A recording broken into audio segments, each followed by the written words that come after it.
Soyez tous les bienvenus sur Entre là, le podcast qui tisse des liens pour grandir, s'épanouir et se réjouir. Si les ressources terrestres sont limitées, il existe encore cependant des espaces sans limite. Une immensité à portée de cœur et de main. L'infinie richesse est dans nos liens. Cette richesse-là, cette immensité-là, que j'ai envie avec vous de révéler et de partager.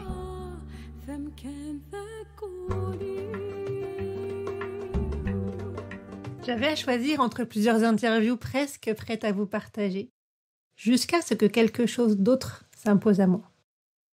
Cette semaine, c'est au monde entier que je vous invite à vous relier. Je vous propose de vivre l'une des expériences conçues par Johanna Massy avec le travail qui relie. J'avais envie de vous y inviter tout particulièrement parce que j'ai rencontré ces derniers jours beaucoup de gens désorientés, beaucoup de gens aussi dans une forme de déni, mais qui les rend très mal à l'aise parce qu'ils ne savent pas comment prendre la vie et où trouver leur capacité à agir. Et puis j'ai vu aussi dans des circonstances très simples, toutes simples à mettre en œuvre, des gens se transformer, des gens qui semblaient désespérés et qui d'un coup se sont retrouvés comme au-dessus du bouillon, au-dessus du cyclone, au-dessus des flots, et qui se sont rendus compte de à quel point ils pouvaient transformer la douleur en action, à quel point ils pouvaient transformer les douleurs de la vie et la souffrance qu'ils ressentaient en capacité à comprendre le monde et agir de manière juste. Et il y a un moment donné, en fait, quand on s'ouvre à cette transmutation-là, des choses magnifiques peuvent survenir. Alors, il n'y a pas besoin d'avoir vécu des horreurs pour que ce soit possible. Mais on a tous vécu des choses pas simples qu'on peut transformer en merveille. Et c'est à ça que je vous invite. Donc, je vais vous expliquer un tout petit peu le processus et puis vous proposer ensuite une forme de voyage que propose Johanna Massy et puis Molly Youngbrun, sa co-auteure. Bonne écoute, cher auditeur, ce podcast est pour toi. Entre là!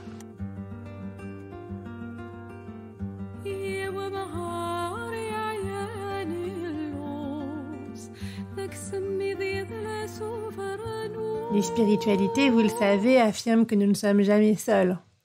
Mais c'est une expérience que peu d'humains font quand ils ne sont pas avec d'autres humains qu'ils aiment suffisamment. Tant de femmes et d'hommes souffrent d'être incompris, rejetés, abandonnés, non reconnus, mis à l'écart.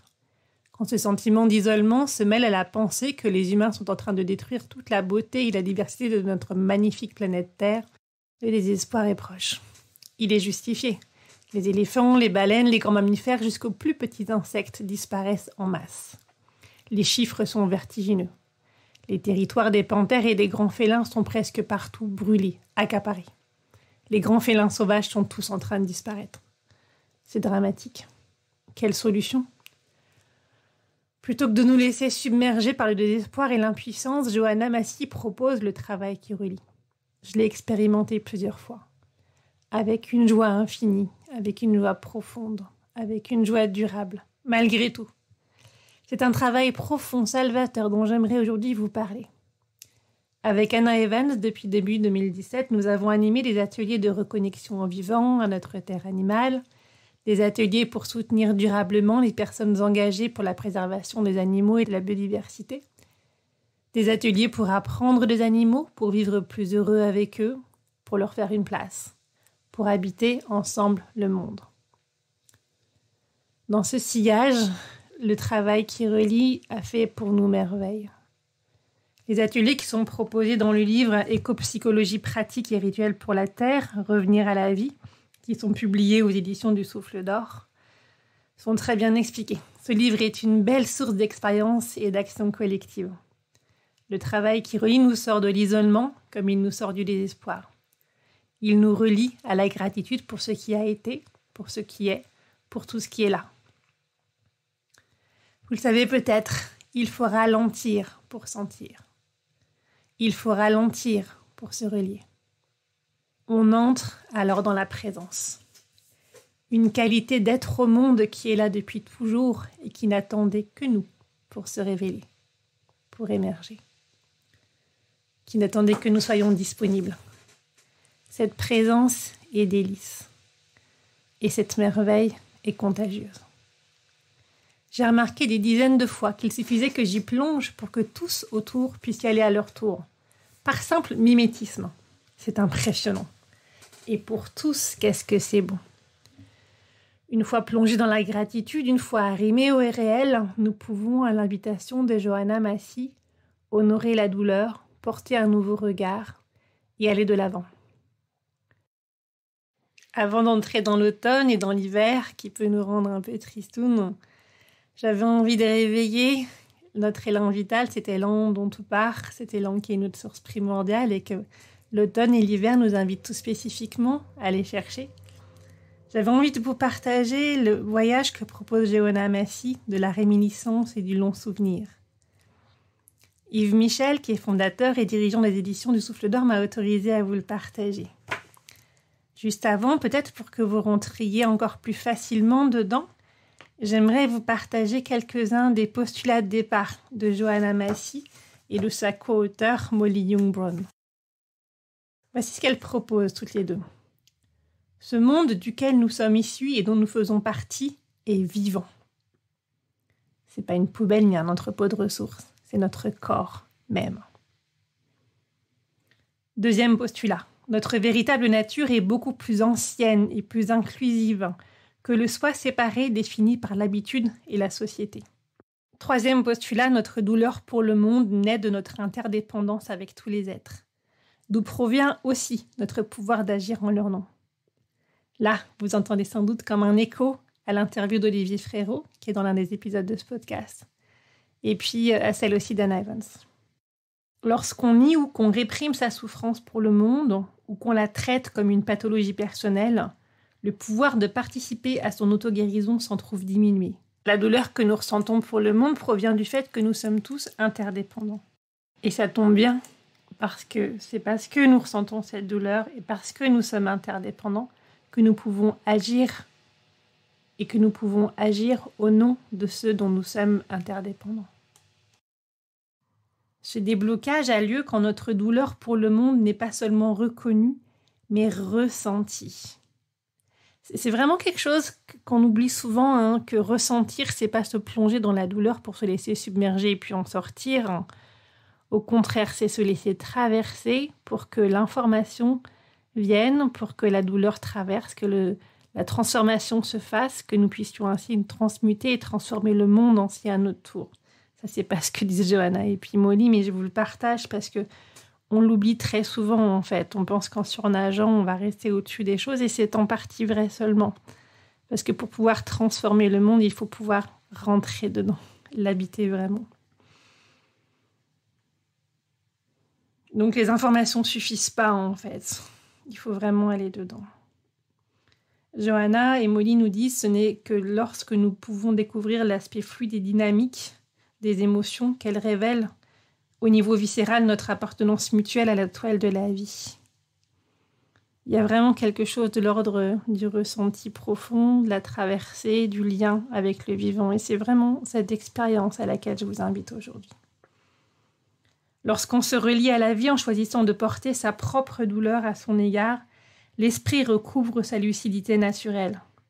Non seulement nous ressentons notre inter-être avec la communauté de la Terre, mais une impatience de l'esprit surgit pour faire coïncider cette expérience avec la pensée du nouveau paradigme. Les concepts qui mettent en lumière les relations deviennent évidents. Des apprentissages significatifs ont lieu, car le système individuel se réorganise et se réoriente, en s'appuyant sur des extensions plus larges des notions de l'identité et de l'intérêt personnel.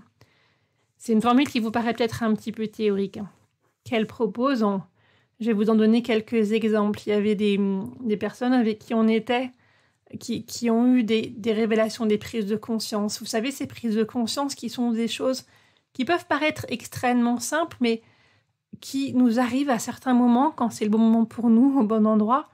Et d'un coup, il y a comme un déclic, un changement de paradigme. On voit les choses autrement. On réalise, par exemple, ça a été le cas pour certaines d'entre elles, il y en a une qui voulait se promener avec ses 2 chevaux, puis qui trouvait que c'était impossible. Et puis en fait, elle se rendait compte que finalement, elle pouvait en laisser un en liberté. à tour de rôle, puisqu'il suffisait qu'un seul soit tenu en longe pour que l'autre revienne.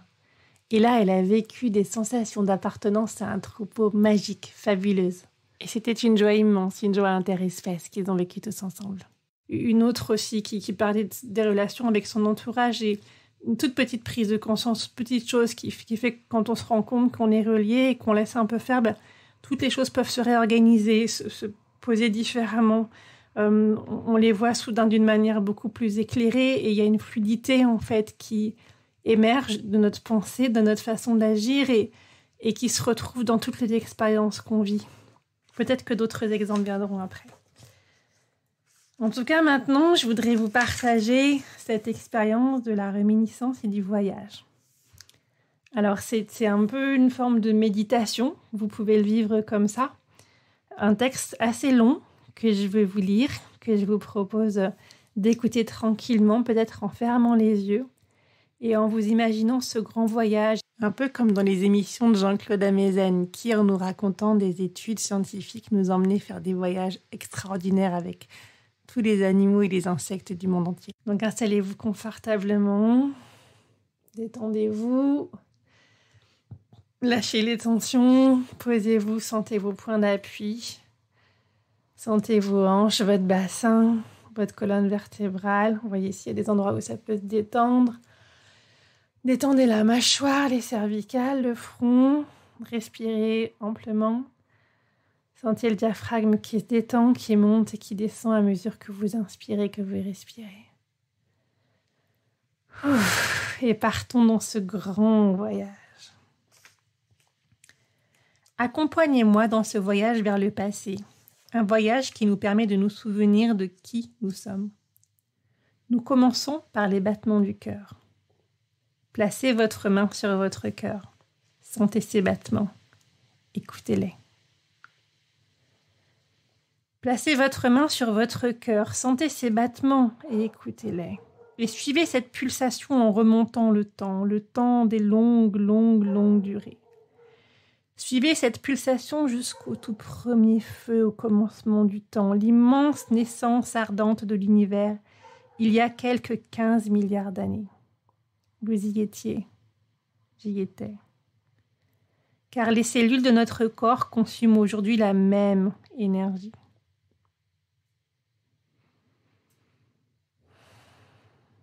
Tout a commencé il y a très longtemps avec de grandes spirales brûlantes de gaz et de particules dansantes. Notre galaxie s'est formée, puis notre Soleil, puis il y a quelques 4 milliards et demi d'années, notre Terre.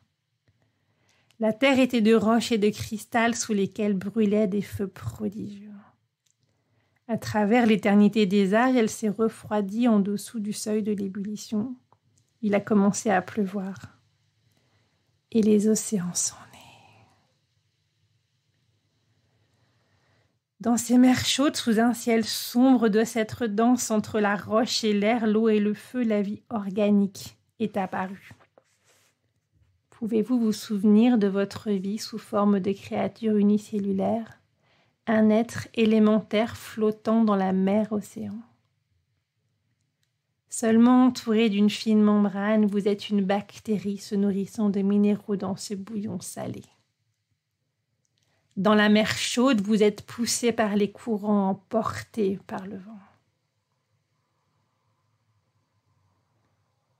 Quel effet cela fait-il de se reproduire en devenant simplement 2 êtres identiques, puis 4? Chaque cellule de notre corps descend de ces toutes premières-là.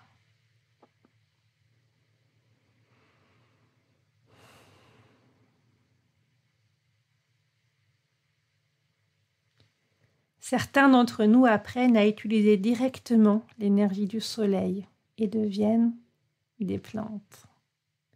Mais vous et moi puisons très tôt notre énergie en mangeant les autres et nous devenons des animaux unicellulaires. Dans notre quête constante de nourriture, nous envahissons littéralement d'autres cellules et combinant nos noyaux. Avec le temps, cela devient une nouvelle façon de créer la vie. Grâce à la reproduction sexuée, des créatures individuelles uniques commencent à exister. pour vivre et se reproduire à leur tour, puis mourir. Continuez à flotter, souvenez-vous de cette liaison avec d'autres êtres unicellulaires. En nous joignant à d'autres, nous devenons éponges ou peut-être méduses. Quelles sont nos sensations maintenant ? Pouvez-vous vous souvenir de notre enfance à la dérive dans les mers chaudes ? Aujourd'hui encore, certains de nos proches continuent à vivre sur ce mode ancien. Les coraux, les vers, le plancton. Ils n'ont jamais oublié ce que nous savions autrefois et essayons aujourd'hui de nous rappeler. Pouvez-vous vous souvenir d'avoir été une fine créature argentée de quelques centimètres de long ? Sentez vos muscles de votre tête au bout de votre corps.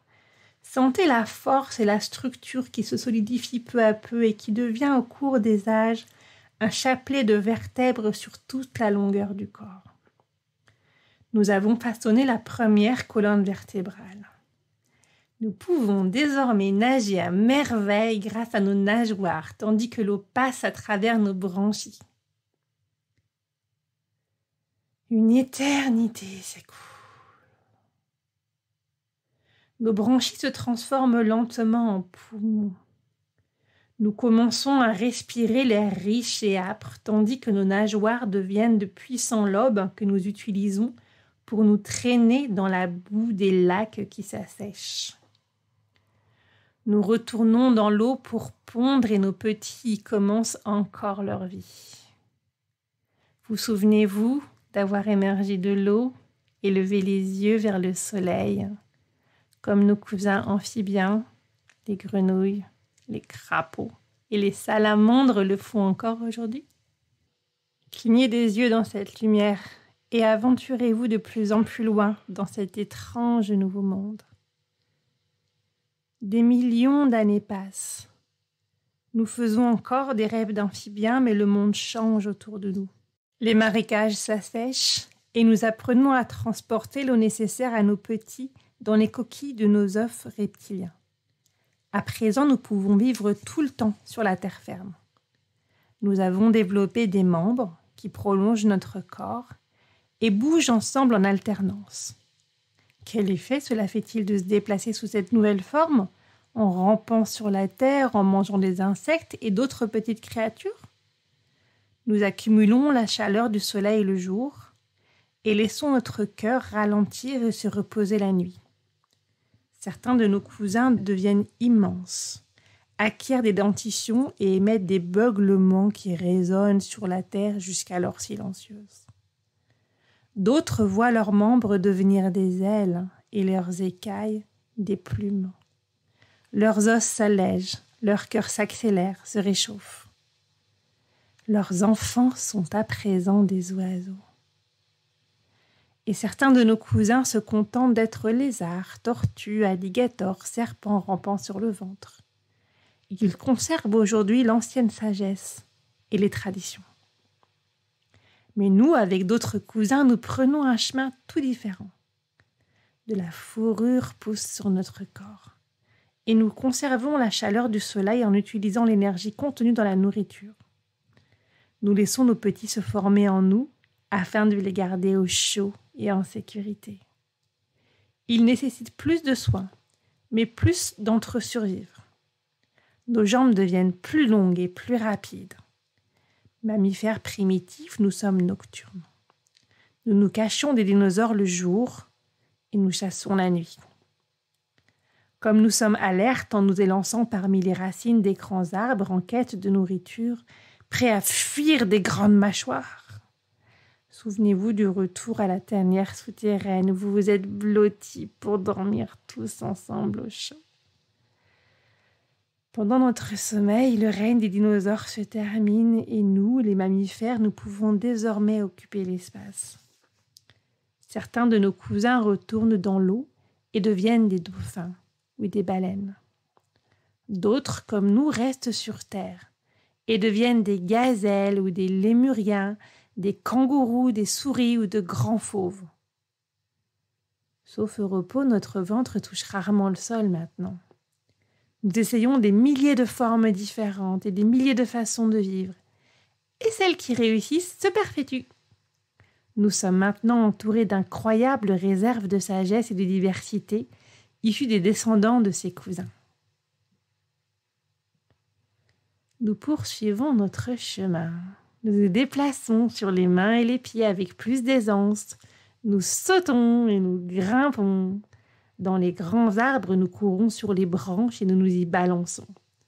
Notre vision binoculaire nous permet d'évaluer les distances avec précision. Nos pouces, opposables aux autres doigts, nous permettent de saisir et de lâcher. Nos doigts sont sensibles, capables de tester la maturité d'un fruit, de soigner un congénère. La vie est facile et remplie. La nourriture dont nous avons besoin est tout autour de nous. Nous sommes curieux, joueurs, aventureux. Certains de nos proches cousins vivent encore ainsi. La nuit tombe. Nous nichons dans les arbres. Tandis que nous dormons et faisons des rêves de singes, une autre transformation s'opère. À notre réveil, notre corps est plus fort et plus lourd. Nous tenons facilement en équilibre sur nos deux jambes et regardons vers l'horizon. Nous nous appelons d'une voix forte. Nos forêts se transforment progressivement en prairies. Nous nous éveillons au chapitre suivant de notre histoire. Dans la savane qui s'étend à perte de vue, nous apprenons à marcher debout. Sans les arbres pour nous réfugier, nous sommes plus vulnérables aux grands félins et aux autres grands prédateurs qui rôdent dans ce monde. Mais nous sommes inventifs, adaptables. Nous émettons des sons qui nous permettent de nous organiser en groupe. Certains vont à la chasse, alors que d'autres cueillent des plantes, comestibles ou médicinales, entretiennent les campements, élèvent les petits. Nous apprenons par grandes avancées à présent une découverte menant à une autre, les outils, le langage, le feu, la musique, l'art, les récits. Oh, tout ça est arrivé tellement vite. Nous enterrons nos morts avec des fleurs en orientant leur tête vers l'est dans l'attente d'une renaissance dans le ventre de la terre-mère. Nous savons que nous sommes apparentés à tous nos cousins et que nous sommes connectés à toute vie. Et nous vivons dans une harmonie reconnaissante avec les cycles et les saisons. Nous adoptons la forme qui est la nôtre aujourd'hui. Pendant des milliers de générations, nous sommes des chasseurs-cueilleurs. Notre cœur et notre esprit évoluent. Vous souvenez-vous, voyez-vous les visages des grands-mères et des grands-pères éclairés par le feu du soir? Entendez-vous leurs chansons et leurs histoires? Sentez-vous votre corps se blottir contre le leur? Sentez-vous leurs bras autour de vous? Voyez-vous en eux les traits que vous portez aujourd'hui? Beaucoup a été oublié, beaucoup a été transmis aussi. Et puis, il y a 400 générations seulement, nous commençons à cultiver notre nourriture sur la terre que nous avons arrachée à des espèces cousines. Tout cela est arrivé tellement vite. L'agriculture, la propriété, les animaux domestiques, les villes, les marchés, les temples, les gouvernements, l'écriture.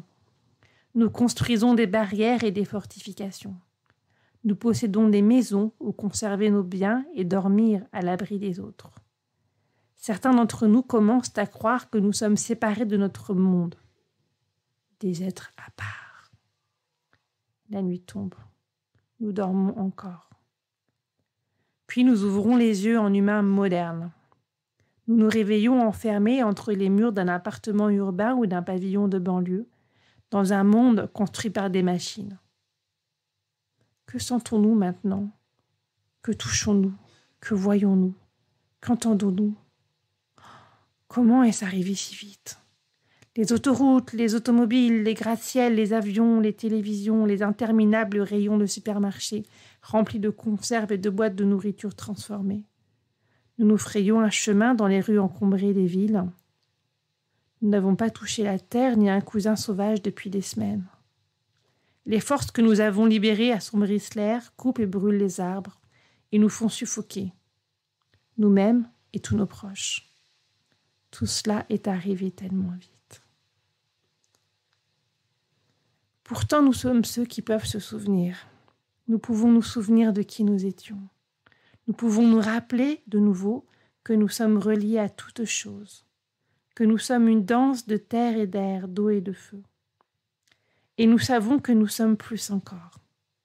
Nous sommes le rire d'un enfant, la force de la compassion, la rencontre au clair de lune, le frisson de la poésie, la mélodie d'une chanson avant même qu'elle ne soit chantée. Nous sommes la part de ce monde qui peut être saisie par l'émerveillement. Être ému aux larmes et imaginer ce qui peut survenir. Nous sommes les témoins et les adorateurs. Notre intelligence est vive et nos mains habiles. Nous sommes ceux qui peuvent aimer et ceux qui peuvent détruire. Laissons-nous aller une fois de plus à dormir et à rêver. Pouvez-vous imaginer les capacités qui attendent de s'exprimer en nous, à travers nous? Cette fois, en nous réveillant, apportons avec nous l'abondance et les pouvoirs issus de notre voyage dans l'évolution. Et imaginons que nous pouvons contribuer à recréer un monde d'affirmation et de vie. Profitons une nouvelle fois avec joie de nos corps et des autres, ainsi que de tous nos proches dans ce monde plus qu'humain.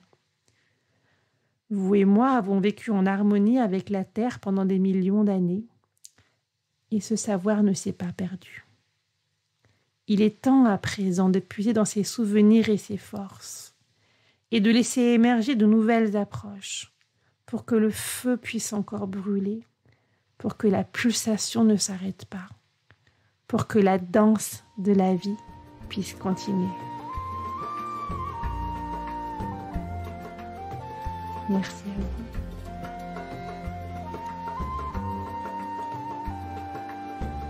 Ce podcast n'est pas seulement le mien, c'est aussi le vôtre, c'est le nôtre. Si vous voulez contribuer, intervenir, proposer, contactez-moi. Si vous avez aimé cet épisode, partagez-le autour de vous, mettez des étoiles pour le noter et abonnez-vous pour ne pas manquer les prochains. À très bientôt.